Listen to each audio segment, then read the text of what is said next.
পূৰ্বৰ পৰা আমাৰ সকলোৰে এইবিলাক কথাত মানে বিশেষকৈ মাননীয় প্ৰধানমন্ত্ৰী নৰেন্দ্ৰ মোদী ডাঙৰীয়াৰ ওপৰত অগাধ আস্থা আৰু বিশ্বাস আছে প্ৰতিজন ভাৰতীয়।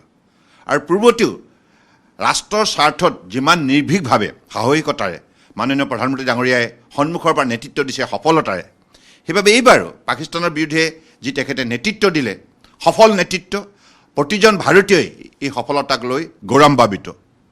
আৰু ভাৰতবৰ্ষৰ সেনাবাহিনী নিশ্চিতভাৱে আমি সকলোৱে শলাগ ল'বই লাগিব তেখেতসকলৰ বীৰত্বৰ বাবে। গতিকে আজি প্ৰতিজন ভাৰতীয়ই বৰ্তমান যিটো পৰিস্থিতিক লৈ পেলাই মোদী ডাঙৰীয়াৰ নেতৃত্বত এই পৰিস্থিতিক লৈ সকলোৱে উৎসাহিত আৰু আনন্দিত।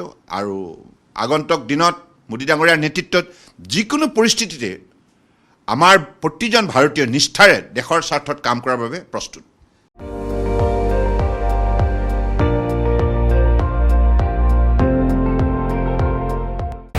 আপুনি চাই আছে ND24, সৰ্বশ্ৰেষ্ঠ নহয় সৰ্বোত্তমৰ দৌৰ।